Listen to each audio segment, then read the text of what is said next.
ये है दिल्ली दर्पण।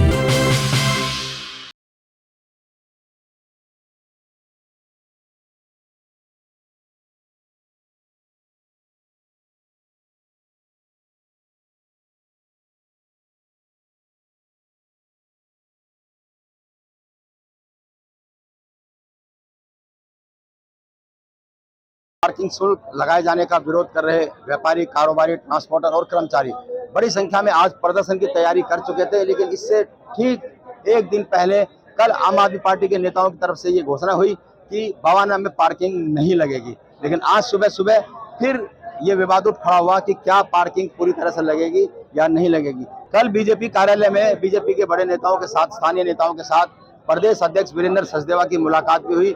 बीजेपी ने भी इसको समर्थन दिया था और साथ ही ऐलान किया था कि किसी भी हालत में ये गुंडा टैक्स नहीं लगने देगी। वो तमाम जो व्यापारी, कारोबारी और बवाना के जो लोग हैं उनके साथ खड़े हैं। इस वक्त हमारे साथ बीजेपी नेता रविंद्र इंद्राज खड़े हैं, बवाना विधानसभा से बीजेपी के प्रत्याशी भी रहे हैं। कल प्रदेश कार्यालय में ये थे और आज जो माहौल देख रहे हैं, मार्च भी किया है विरोध में और कुछ संशय है कि ये लगेगा कि नहीं लगेगा, इस पर हम बात करते हैं। कल प्रदेश अध्यक्ष जी ने क्या कहा था और अचानक फिर वापस ऐलान हुआ कि भाई प्रदर्शन नहीं होगा, सरकार मांगे मान रही है, लेकिन अब सुनने में आ रहा है कि पूरी तरह सच नहीं है वो।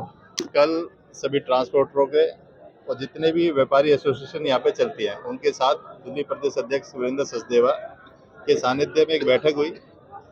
उसी के बीच में एक सूचना आने लगी कि महेंद्र गोयल और सौरभ जो इनके मंत्री हैं उन्होंने एक बाइट के माध्यम से घोषणा की कि अब कोई शुल्क नहीं लगेगा।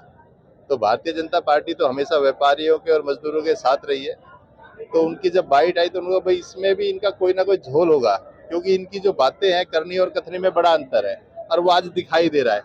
कल जिस बाइट के माध्यम से जिन्होंने उस आंदोलन को तोड़ने का जो कार्य करना चाहा था वो उन्हें कहीं ना कहीं कल के रूप में सक्सेस दिखाई दिया, पर इनको ये नहीं पता ये क्रांति आपने अब दोबारा उसमें खाद देने और पानी देने का कार्य करा। अब ये जो आंदोलन है उससे 4 गुना होगा और उससे बड़ा होगा और कहीं ना कहीं सरकार को ये बताया जाएगा कि जो आपकी करनी और कथनी है, जिन शब्दों के साथ तुमने लोगों को तोड़ने का काम या संगठन को आपस में भिड़वाने का काम करने की योजना बनाई है, उस योजना में ये कभी सफल नहीं होने वाले हैं। तो आने वाले समय में अभी इसका तय करेंगे। हम यहाँ बैठे हैं और यहाँ खड़े भी हैं क्योंकि हम 24 घंटे इस आंदोलन के साथ रहने वाले हैं। तो ये जो आंदोलन है रुकने वाला नहीं है जब तक कि सबकी मांगे पूरी ना हो जाए। कल तो उन्होंने ऐलान कर दिया था कि वापस ले लिया गया और साथ साथ एक बात मैंने जो उनके वीडियो से मिली, उनका ये कहना था कि जो प्राइवेट कंपनी है वो मनमानी तरीके से वसूल कर रही थी। लेकिन क्या ऐसा हो सकता है? नहीं हो सकता। इतनी मनमानी कर लेगी? आप देखिए कल उनकी बाइट में कहा गया, जो लोग वहाँ अंदर थे उन्होंने बताया कि इंफ्रा वाले, तो मंत्री कह रहे हैं मुझे मालूम नहीं। ऐसा हो सकता है कि किसी के मकान के मालिक को नहीं बताया किराएदार कौन है। जिस कंपनी से उन्होंने टाई अप किया, जिसको अपना लेखा जोखा उनको सौंपा, जिनसे वो जो गुंडा कमाई करने की योजना या अभी तक करते आ रहे हैं, क्या उनको नहीं पता है इंफ्रा क्या करती है? इंफ्रा जो कर रही है वो पहले से लूट का अड्डा तो उन्होंने बना ही रखा था। आपके पास में अलग अलग तरीके से जो टैक्स लगा के वो पैसे हजम कर रहे थे। अब उनकी प्लानिंग हुई कि इनको बड़े रूप में ये काम करना चाहिए कि लोगों को लूटना है बड़े रूप में, बड़े पैसे हैं। यहाँ तक कि जो लोग हैं वो समझ नहीं पा रहे हैं कि 100 मीटर की फैक्ट्री में हमें करना क्या है। उनका विचारों का यही नहीं पता कि शाम तक हमारा ये रेंट पे रहेगी या मार्केट। ये कई दिनों से चल रहा था प्रदर्शन, सड़क धरना प्रदर्शन आप भी कर रहे थे। ऐसा कैसे पॉसिबल है कि जो लोकल लीडर है उनको ना पता हो, इनका यहाँ लोकल विधायक आम आदमी पार्टी के हैं उनको ना पता हो और एक दिन पहले आकर के वो ऐलान करते हैं? सारे पागड़ बिल्ले एक ही है ना भाई साहब। ऊपर से नीचे तक का जो इनका बंटवारा है आपस का, बंदर बाट है, वो इकट्ठा मिलजुल के करते हैं। तो वो क्यों आएंगे आपके साथ में? इंफ्रा जो लूट के पैसे बांट रही है या DSIDC के माध्यम से जो पैसे एक इंफ्रा कंपनी को उसका मेंबर बना के यानी उसका पार्टनर बना के जो डिजाइन किया है इन्होंने, तो सबकी लूट है इकट्ठा मिलके, तो वो क्यों आएंगे आपके साथ? तो कल के बाद कुछ कंफ्यूजन भी हुई लोगों को, प्रदर्शन होगा कि नहीं होगा, और अब आज ही ये जितने भी ट्रांसपोर्टर हैं ये तो कह रहे हैं कि आज ही होना चाहिए। जो आश्वासन उन्होंने दिया तो करना तो हमें आज ही चाहिए, पर अब जितना भी कार्य होगा प्लानिंग के साथ होगा और उसके साथ होगा संगठन होने के साथ साथ होगा। उनको एक परिचय दिया जाएगा कि ये जितनी भी 17,000 फैक्ट्रियां उसके जो मजदूर हैं या ट्रांसपोर्टर भाई है वो एक मत है, एकजुट है। तो एकजुटता का परिचय फिर वो संगठन के साथ दिया। लगता है कि सरकार कुछ दबाव में तो आई है, प्रेशर में तो आई है, चाहे कंपनी हो चाहे। दबाव में ना होती तो कल उनके मंत्री कोई घोषणा नहीं करते। उनकी घोषणा में भी जो दोगलापन था वो कल दिखाई दिया और जनता इससे जागरूक भी हो चुकी है। ये अच्छा किया उन्होंने कि अपना वो दोहरी रूप, जो गिरगिट वाला रूप है वो दिखाई दिया उनका, क्योंकि उनकी करने में और कथनी में जो अंतर होता है वो दिखाई दिया।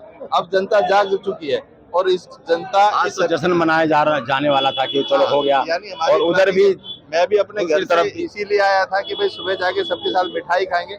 एक जंग हमने जीत लिया है, पर मिठाई की जगह धोखा हमें मिला, उस धोखे का रिजल्ट हम उनको देने वाले हैं। अब क्या रह गया, कोई डिसाइड कर रहे हैं किस लेवल पे? हाँ, अभी हम सभी ट्रांसपोर्टर व्यापारियों भाइयों के साथ बैठ के जो भी निश्चित होगा वो आपको बताया जाएगा। और कहीं ना कहीं दिल्ली दर्पण जो 24 घंटे हमारे साथ रहता है, उनके सानिध्य में जो भी आगे कार्रवाई होने वाली है, धरना होने वाला है, प्रदर्शन होने वाला है, वो आपको बताकर इस काम को बढ़ाया जाएगा। आपका बहुत धन्यवाद। चलिए, आज ये चक्का जाम का प्लान था, जश्न मनाने आए थे, लेकिन पता लगा कि जो जानकारी थी वो आधी अधूरी है। पार्किंग शुल्क अभी बदस्तूर जारी है। केवल कुछ वाहनों को जो कहें कि कमर्शियल एरिया के जितने भी हैं उन सब पे पार्किंग शुल्क लगेगा। इस बात से जो जितने भी ट्रांसपोर्टर हैं वो आग बबूला हो गए और बहुत मनाने की कोशिश की कि ये जो प्रदर्शन है ये बातचीत के बाद फिर आगे कभी होगा, लेकिन यहाँ ये लोग इस बात को मानने को तैयार नहीं थे। सरकार का क्या रुख है, आम आदमी पार्टी के नेताओं का क्या रुख है, इसकी भी हम आपको जानकारी देंगे। बने रहिए हमारे साथ। नवीन के साथ राजेंद्र स्वामी, दिल्ली दर्पण टीवी। लेटेस्ट खबरों के लिए सब्सक्राइब करें हमारा YouTube चैनल या फिर लॉग ऑन करें www.delhidarpantv.com। खबरों की कवरेज और विज्ञापनों के लिए संपर्क करें।